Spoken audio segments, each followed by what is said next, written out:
Barcha alamların Rabbisi bo'lgan Alloh subhanahu va taolaga hamd va sanolarimiz har ko'rkam maqtovli qulovlarimiz bo'lsin. Barcha alamlarga rahmat etib jibarilgan suyukli payg'ambarimiz Muhammad Mustafa sallallohu alayhi va sallam hazratlarina, anan ahli baytlari bilan sahaba-i kiramlarına ham qiyomat kunina qadar alarga ihson bilan har turli izgilikda yargan bandalarga da xayr, duo, salomlarimiz ummating degan ko'ngillarimizdan to'xtovsiz salovat-i sharifalarimiz erishsin. Shahadat, guvohlik, taniqlik qilam Allohdan boshqa iloh yo'q, ma'bud bil haq yo'q ekanligini, aning shariki bo'lmog'ini ham shahadat, guvohlik, taniqlik qilam, tahqiq, chinlikda, durustlikda Muhammad sallallohu alayhi va sallam Alloh Rabbimizning qo'li bandasi, rasuli, elchisi ekanligini, ana yanada Rabbimiz Allohning xayr duosi ham salami bo'lsin.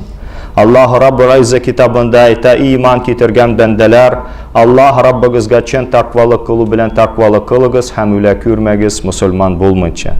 Din mubinda bo'lgan aziz qardoshlarim, bugun Sayyidul Ayyam atna kunlarning xo'jasi Jumadul Akhir oyining 10-kuni 1440-hijriy yil. Allah Rabbul Izza bu kunni butun ummatimizga muborak aylasin. İki atna arasında bulgan günahlarımızga hem üsteme 3 günlük günahlarımızga bu ibadetler keffaret bulsun. Tasfiyatul kalp, kalplerimizni saflandırıp, tezkiyatul nefis, nefislerimizni paklap, terbiyatul ruh, ruhlarimizni terbiye kılıp, hem de süykli peygamberimizin ruhaniyetinden ülüşlü bulubumuzu nasip etsin. Anın güzel ahlakları bilen kalplerimizni zinnetlesin, hem bu işte Rabbimizden rahmetlerin tilep kalabız. Din mubinda bulgan aziz kardeşlerim, bir neçe cuma, 2 cuma biz sizge süykli peygamberimizin mübarek tilleri bilen söylengen hadis şerifini, manasın, sir hikmetlerin açıklarga tırıştık. Mine bu hadis şerifinin devamı, çünkü 2 cumada biz onu sığdıralmadık. Hadis şerif rivayet etile an Emirül Mu'minin Abi Hafsin Ömer ibn Khattab radıyallahu anhu. Semi'tu Resulullah sallallahu aleyhi ve selleme yakul, innemel a'malu bin niyat ve inneme likulli imri ma neva. Femen kânet hicratuhu ilallahi ve rasulih, fehicratuhu ilallahi ve rasulih. وَمَنْ كَانَتْ هِجْرَتُهُ لِلدُّنْيَا يُصِيبُهَا أَوْ امْرَأَةٍ يَنْكِحُهَا فَهِجْرَتُهُ إِلَى مَا هَاجَرَ إِلَيْهِ مُتَّفَقٌ عَلَيْهِ.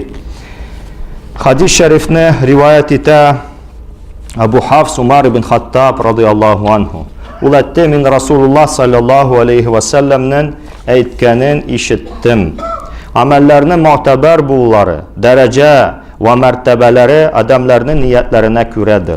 Her kişinin üz ameli üçün üz ameli beraberine bulgan ölüşü nasibi niyetke qarab buladır. Allah hem Resulünün rizalığın maksat etip Medine'ge hicret etüçilerge Allah ve Resulü üçün hicret etu ecri sevabı bulur.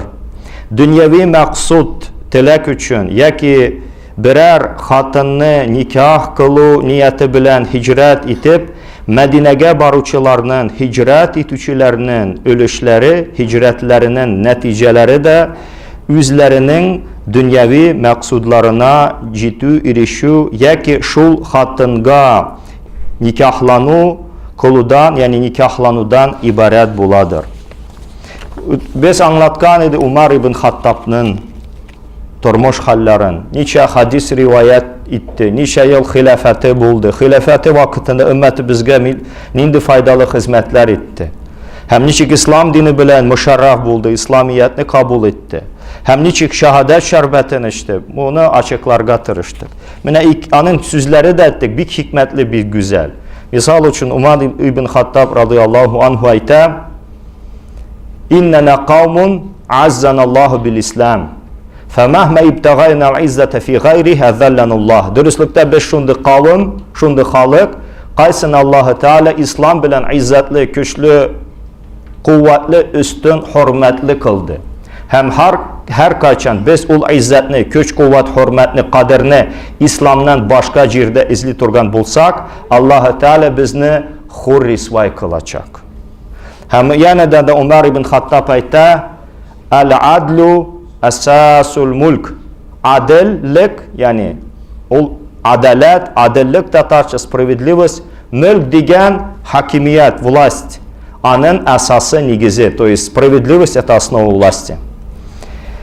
Менә шул кешедән бу хадис риваят ителде. Бу хадис шәриф Умар ибн Хаттабтан. Расулуллах саллаллаху алейхи ва саллям берничә сүздә күп мәнаны ачыклады. Бу аның хаслиятыннан, бу аның үзәнчелекләреннән, бу аңа хас булган бер сыйфатларыннан. Javamül kelim була. Az hərfli, күп мәналы. Şunun üçün ulema-ül İslam, İslam'ın alimləri, ümmətimizin alimləri bu hadiska küp etibar birdiler. Hem etraflıca, türlü yaktan anı öğrendiler, tefsilen anı tikşirdiler. İmam Ahmed ibn Hanbal rahmetullahi aleyh aytdı. Bu hadista ilimnin üçten bölüşü, thuluthul ilm, adına tret znani. Çünkü bende kol, kişi, yani ecir sevapka, mükafatka ereşe üç türlü usul bilen, üç türlü yol bilen. Birincisi kalp, yürek, küngül bilen. Lisan, til bilen. Cesed, beden, ten bilen. Bu hadista tulusunca anlatılgan, yani ameller hakkında, ecirler hakkında kaysına kişi kalbi, yüreği, küngülü vasitası yardımı bilen irişe. Ya küngülü aşağı, küngülünün yardımı bilen, yüreği aşağı. Şuluk vakitte din Tora indi amellerden zahiri hem batini, явный и сокровенный, внешний и сокровенный, сокрытый. Hem niyet, ul da batini amel, sokrovенный diyeni, kişinin kalp bilen kıla, mahallul niyetil kalb, niyetinin urnası kalp, место niyet это kalp, это сердце человека, kişinin yüreği, küngülü. İmam Şafii rahmetullahi aleyh это nisful ilm, ilimnin yartısı, половина знаний bu hadis içine sığdırgan. İmam Abu Davud rahmetullahi aleyh aytdı, bu hadis İslam'ın asılına göre. Это основа, опора İslam, İslam'ın tereklerinden birisi. Kişinin dini için 4 hadis yeterlik. Kişinin dinine şılayete 4 hadis yeterlik. Birinci hadis, Менә шул иннамал а'малу бинният, дөрестлектә амәлләр ниятка карата буладыр. Икенчесе хадис ла ю'мину ахадукум хатта юхибба ли ахиhi ма yuhibbu li nafsik. Sizning birovgiz de imanlı bulmaz, üz imanlı kardeşine, üzüne söygənni, yaratqanni, мәхәббәт qılğanni söymünçü, yaratmınçı turup. Hem de min husnil İslamil mer'u tarkuhu ma la yani. Yani kişinin musulmançılığının kürkem görünüşü manasız, ana kagılmagan nərsələrini taşlauda bula. Hem dörtüncüsü al halalu bayin vel haramu bayin yani halal ol beyan kılıngan, açıklangan, bilgili, hem haram da ol açıklangan, bilgili. Bu hadisinin başı, onun devamı var. Hem de İmam Navavi Hazretlerinin mesela Arba'in Navavi kitabında ciyintiginde bu hadis onun mübarek kalemleri bilen yazılgan idi. Bu hadis meşhur, ma'ruf nersi bilen bütün muhaddisler, alimler arasında o hadisinin ismi Hadithu Muhaciri el-Qays. Yani Qays'ın muhacirinin hadisi.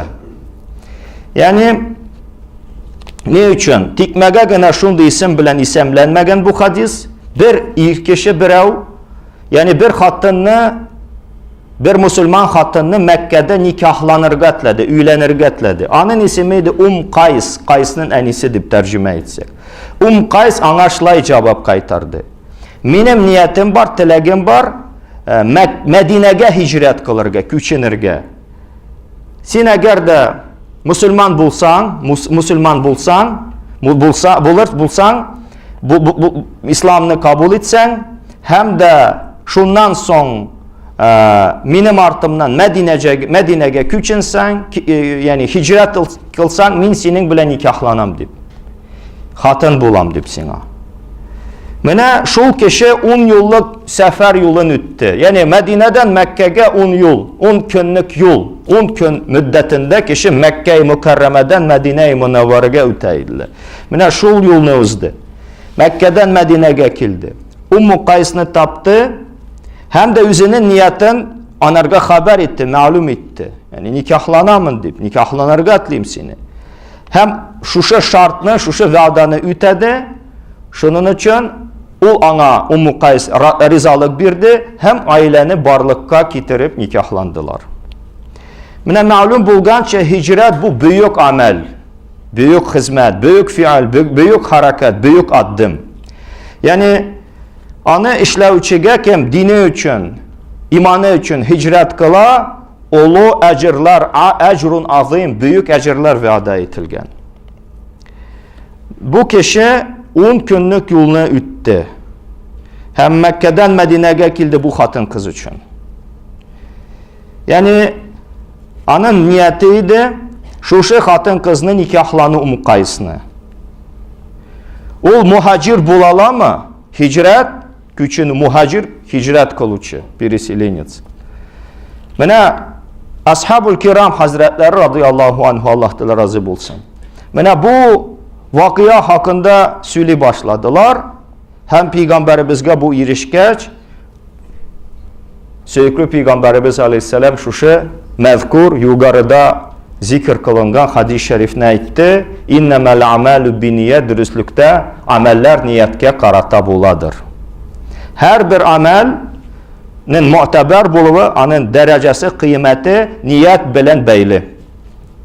Yani tel bilen kişi bir amel kılsa, ten bilen bir amel kılsa, mesela farz ibadetin, farzını, vacibni, sünnetni, nefilni, mendubni, mustahabni, mene bu amellerinin izgiligi, sevabı niyet bilen beyli, niyetten tura. Şeriatın kürsetivi boyunca ameller niyetsiz bulmuyor. Hem makbul bulmuyor niyetsiz.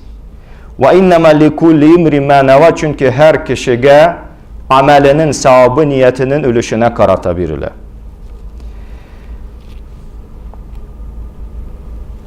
Yani maksat ol bula niyet. Eğer de kişi maksat kıla, stavit цель, maksat şol bula цель, öğle namazının mesela ukırga, zuhur öğle namazı 4 rekat farzın ana şol namazının niyeti bula. Eğer de niyet kılsa bir nefil uruzasını tutarga, ana şuna karata sevap biriyle. Farzını ütegen için sevap mı biriyle, ya mesela sünnetini nefilini ütegen için sevap biriyle. فَمَنْ كَانَ هِجْرَتُهُ اِلَى اللّٰهِ وَرَسُولِهِ فَهِجْرَتُهُ اِلَى اللّٰهِ وَرَسُولِهِ. Kim hicret kılsa Allah Teala için hem Resulü için, onun hicreti Allah hem Resulü için bulacak. Hicret kelimesi sözü, o bula, eğer de tercüme etsek, küçünü prisilini. Nesnede bulsa mahrum etu, hem ayrılığı, kaygı hasret çiğü. İstilahat bularak, yani şer'anın şeriat fenlerinde, ilimlerde bulgan manası, o bula Mekke'ni kaldırı, taşlav, hem Allah hem Resulünün rizalığı için Medine'ye küçünü digen. Kileşekte indi, İslam tarihinde kişi yüzünün vatanın kaldıra, gurbetke, çuşbinaga küçüne, dini için, hem i'tikadı için, hem imanı için şunu hicret edip isimli başladılar. Demek, hakiki için muhacir, hicret kılıcı. Şul kişi kim hicretin Allah hem Resulü için kılacak. Hem de Allah karşında olu ecirlerge, hürmetlerge iya bulacak. وَمَنْ كَانَ هِجْرَتُهُ لِدُّنْيَا يُصِيبُهَا وِمْرَةٍ yani kim niyet kılsa, hicret kılırga لِدُّنْيَا يُصِيبُهُ dünya için وِمْرَةٍ يُنْكِكُهَا ya bir hatını nikahlanır için hicratahu ile ma hacara ile. Yani hemenin hicreti ne için hicret kıldı? Şunun için bulur. Yani kim bu dünya için hicret kılsa, eğer de kişi hicret kılsa bayır üçün, servetke, kapitalga iya bulur üçün, buna maksadga erişken bula. Eğer de ev imratin yankihuha ya bir hattını nikahlanır üçün, mene niçik Qays muhaciri, anın mene hicreti de şul bular. Fehicretuhu ile ma hacere leh. Hicreti mene hicret kılganı üçün bular.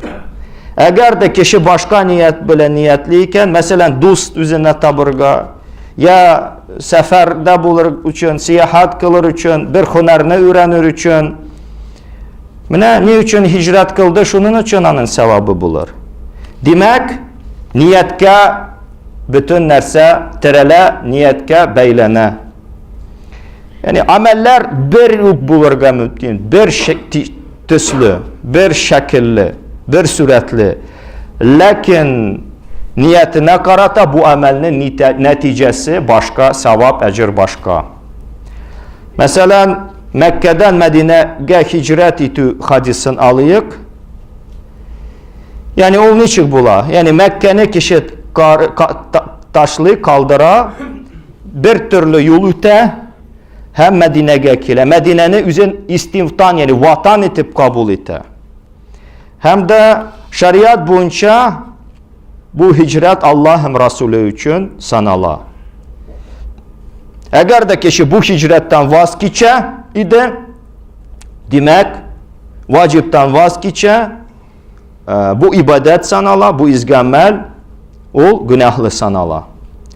Eğer de kişi Allah rizalığı için niyetliyken, Resulünün rizalığı için niyetliyken, o tiyişli maksadka erişe, ecirli, sevaplı bula. Şuluk vakitte Allah Teala anarga baylık da mümkün birige, aileni de tüzürge. Lakin hicret iti Allah'ın Resulü için. Eğer de şuluk nerseni baylık için işlese, yani muhacir bulmayındı. Mal kazanır için muhacir bulmayın. Anda ecir sevapka iyi ol erişel mi? Hem hakiki hicret ne anlayal mı bula?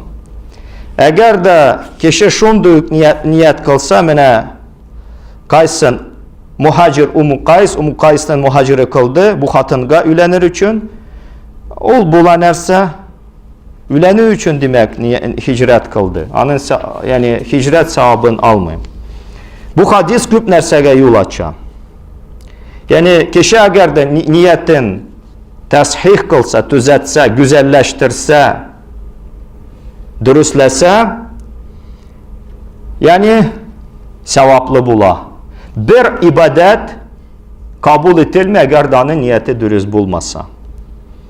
Hem ibadette niyet bulmasa o adi bir işe eylene, adi bir amelga eylene. Eğer de adi bir iş bulsa da anda niyet bulsa o ibadet sevabına kişi erişirge. Mümkün. Mesela kişi mescitte otura. Eğer de anın niyetiydi mescidke gelip yağlı iterge. Bu yani adi, prosto bu iş ne diyeli bula. O yağlı iterçek elbette dahnyot, lakin sevap almaz. Eğer de kişi mescidke kilse i'tikaf kılır için Allah Teala'ya ibadet kılır için i'tikaf neyi kendine şeriat kitaplarında açıklangan. Yani anın bu mescitte oturuvu hem yalıtığı sevaplı, ecirli bulur, ibadet hükmünde bulacak. Eğer de kişi bu nerseni işlese, Peygamberimizge taklit kılır için, Peygamberimizge mukallid bulur için, anarga sevap bula. Mesela kişi munçaga kildi. Yani kildi yıvanırga. Yıvandı paklandı. Eğer de kilsemin bu munçaga kilem gusullanırga, demek ibadet sevabına erişe. Kim yani munça çabına, kim gusullana. Şunun için bizim jidlerimizde atna kiç munçaları var. Nindi niyet bilen ul munçalar nelki yagaydılar. Gusullanır için şunun için munçaya guçisi de sevap ala, anda kerüçisi de su kitirüçisi sevap ala. Çünkü kişi gusullanır için anı işli. Hem de şeriat kuşa aileni barlıkka kitirge. Yani построить семью. Sürekli Peygamberimiz Aleyhisselam'tan nikahu sünneti فَمَنْ رَغِبَ عَنْ سُنَّتِ فَلَيْسَ مِنِّي. Nikah bu benim sünnetim. Kim benim sünnetimden yüz çevirse, ol bizden tügül. Yani şunun için aile turmuşu, yani kişi eğer de aile turmuşun barlıkka kitire, ülene şeriat kuşkança hem Peygamberimizin bu emirin cirine citkizir için bu anın işi ibadet sevabına bula. Hem de kişi eğer de üzerinin şahvatları, nefis arzusunu kanaatləndirir için yine ülense şahvatını kanaatləndirir, lakin şunda sevapka erişmez. Semsöykülü Peygamberimize de talabul ilmi feridatun ala kulli muslimin, ilimni talabitu her bir musulmanga farz. Eğer de kişi min ümmetimin ihtiyaçlarını kanaatləndirir için, yani bu ilimni talabi tergetliyim, farz kifayeni tergetliyim. Kişi ibadet halinde bulur. Anın baskan ayağı astında hatta Allah'ın firişteleri kanatlarını da cayırlar. Ayağı astında. Şunda kişi olu ecir sevaplarga hem hürmetlerge Allah karşında iyi bula. Hem de şul eğer de kişi ilimni öğrense bayır için, zor derece, yani zor vazifalarga erişir için, dünyanı kulda iter için, üzerinin şahsi menfaatları için elbette o kişiye berninde ecir sevap bulmaz. Şeriat boyunca fellah, iginci, Hristiyan diyen zemlidelec, üzerinin kırında, ya tokar üzerinin hizmetinde, ya bir hünerçi, baltaçı, tegüçi hizmetinde, bir hizmetçi, mesela akıl bilen hizmet etüçü, intellektualni turut, ziyalılarımız, kaysı akıl bilen hizmet etü, akıl bilen işlerine turgan işler bir bar. Bar kaybir işlerine akıl bilen güne işlerge bul, akılının vasitası bilen. Eğer da min bu işini Allah rizalığı için işleyim. Çünkü dini biz vacip etti, yüz aile bizni terbiye kılırga, halal kesip aşağı, riziklandırga, min şundi niyet bilen işime baram, demek ul kişi sevaplı bula, maksat gayrişi. Anın her gün işke çıgıvı, anın için sevap getirir. Ani просто часы рабочего dня. Hem de hatta hayvanlarını aşatı, alarını himayet kulu, terbiye etü, da sevap bulanın için. Eğer de kişi Allah rizalığı için işlese anı.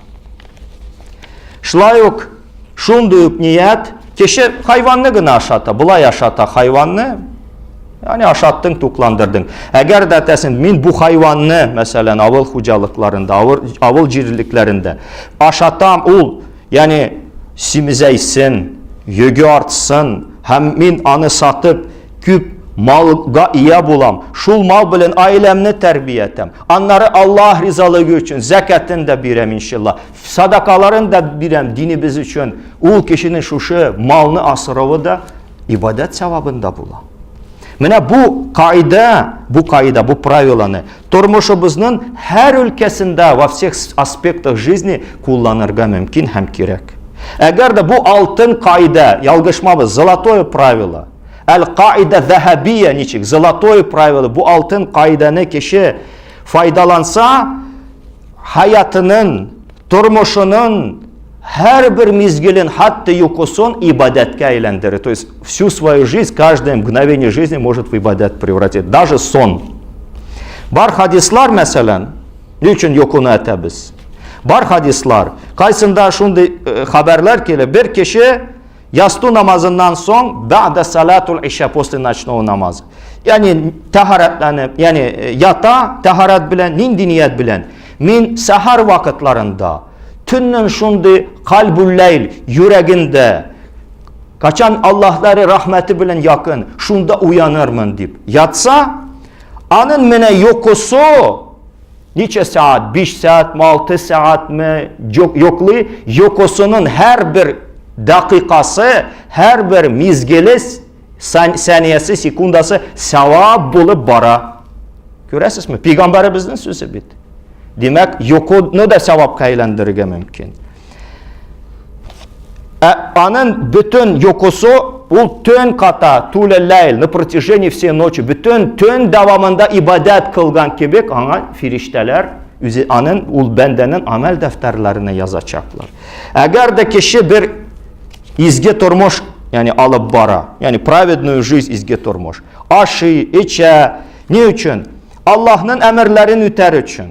Anın bu turmuşu da hayatı da ömrü sevapka, ecirge eylene.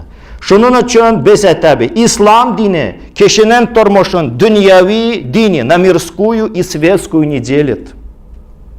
Çünkü Allah-u Teala ayta وَمَا خَلَقْتُ الْجِنَّ وَالْاِنْسَ اِلَّا لِيَعْبُدُونَ Min cinlerini de kişilerini yarattım, bar ettim, mina ibadet kılsınlar için. Kul inna salati ve nusuki ve mahyaya ve mamati lillahi rabbil alamin la şerike la ve bizalika umirtu ve ana evvelul muslimin. Ey dürüstlükte benim namazım, kurbanlığım, terikligim, ölümüm, barcha alamların Rabbisi, hocası, terbiyecisi bulgan Allah-u Teala için günedir. Hemenin şeriki, tengdeşi yok. Şul işler bilen men buyuruldum, hem evvelgi buysunucu Müslümanlardan buldum. Yani bu cingillik, dinimizin cingilliği hem güzelliği. Yani başka dinlerde обычный iş sanala. Yani adi bir iş. İslam'da biz anı обычный дело, adi bir amelini ibadetke, yani izgi amelge eylendirge mümkün. Yani eş nersede niyet. Bütün nerse niyet bilen beyli. Yani eğer de niyet yakşı bulsa, inşallah mesela kişiyete min paklanam, halalden çıkmayayım, şeriatın kuşkanın üteyim. Yani hatta üzerinin şehvetlerin de ütese anarga sevap bula. Kiyim hakkında kilsek, aşağı hakkında kilsek, başka ihtiyaçlarını, kanagatlarını hakkında kilsek, ana ecir sevap biriyle. İslam ol izgi niyet dini. Çünkü bir hadis-i şerif var. Niyetul mu'mini hayrun min amelihi. İmanlı kişinin niyeti ameline karata hayırlırek. Yani imanlı kişi her vakitte niyetin düzeltirge tiyiş, niyetin yakşırtırga tiyiş, yakşı niyet ehli, hayırlı niyet ehli bulurga tiyiş, hem hayırlı izgi amel ehli bulurga tiyiş. Mine bu dinde yani kişi mümkün her turmuşunun, her mizgilin, her fiilin, her hareketin, her adımın ibadetke eylendirge. Hem de Müslüman kişi şundu bəxtli, eğer de o bütün iş amellerinde niyetlerini düzetse, bütün ömrün ibadetke eylendirge mümkün. Müslüman kişi de yoktur şunda amel, kaysın ibadetke eylendirge mümkün tügül. Yani ibadet ne mümkün kılırga şahsi, aile, içtimai, iktisadi, edebiyat yolunda hizmetler. Mesela bir şiir yaza. Mene bir fahiş, bozuk nerseler için, dinsizlik hakkında. Birisi peygamberimizin sıfatların, ana bulgan ümmeti bizge karata vazifaların, peygamberliğinin üzençiliğin, ana bu sınırga kirek. Bu Allah'ın Resulü, bu bizge örnek, misal, kıyamet gününde bizge şefaat kılır. Bu şiir yaza kişini adaştıra. Bu şiir yaza Allah'a yakın ayta. Sürekli peygamberi bizge karata yüreğin mehabbet bilen tutara. Hem de sorav bu fırsat bilen, bu возможность, bu mümkünçilikler bilen biz tiyişli derecede faydalanabız mı? Пользуемся вот полностью, да, вот это огромные возможности. Elbette yok. Bizning köpçiligimiz İslamiyetke, Müslümançılıkka davet ederler. То есть многие из нас претендуют на ислам. Lakin İslam dini hakkında dürüst karaşta. Но, к сожалению, даже нет правильного представления об исламе у этих людей. Eğer de az bilsek de biz bu az amel bilimi biz bilen amel kılabız mı? Kiçkine amellerimizni, biz hatta kiçkine amellerimizni Allah rızalığı için işlibiz mi aziz kardeşlerim? Kaybirlere uylu ibadet ol, namaz, uraza, nikah, cenaza, kalganları bu dünyevi işler. Biz unutabız. Allah-u Teala namazını gına bizge farz kılmadı. Halal rızıkını kesip itüne de farz kıldı. Предписал нам честный труд. Yani halal ekmek, halal yollar bilen tabarga gerek. Yani biz farz namazlarını ibadet etip sanıyız. Lakin праведный, честный tруд, честный заработок, halal kesip ibadetke sanabı sana. Bizning bütün hayatımız, barlığımız Allah'nınki tügülme. Valillahi mulkus semavati vel ard. Biz Allah'ın kolları tügülme. Mini ulemsili Rabbami Allah'a. İslam dini Allah'ın dini tügülme. Bu bütün alemlerde vefsilini, bütün nersene yaratıcı fatiru semavati vel ard. Cirlerini, küklerini yaratıcı Allah'a Teala tügülme. Aziz kardeşlerim, Allah Teala İslam dinin songu din kılmadı mı? Söykülü Peygamberimizin şeriatın songu şeriat kılmadı mı? Kamil dinimiz tügülme, dinimiz tügel, tuğla tügülme. Kişinin bütün turmuşların içine sidirat organ din tügülme. İmanlı kişi bir kaçan da İslam'ın emirlerin, tıyuların hakkında söz güreştirmi. Kirisinçe Müslüman şul kişi kemete semi'ne ve atane, işittim hem buysandım. Müslüman kişi şul kişi, hakiki Müslüman, kaysi dinin öğretne hem kuşkanların üti. Aşının için nerse gerek? Gerek Allah'ın emirlerini bilirge, turmuşumuzun her ülkesinde. Şunun için dinimizni daimen tuktavsız minel mehdi ile leh bişikten alıp lahıtka bizni kuyganga kadar gerek öğrenir aziz kardeşlerim.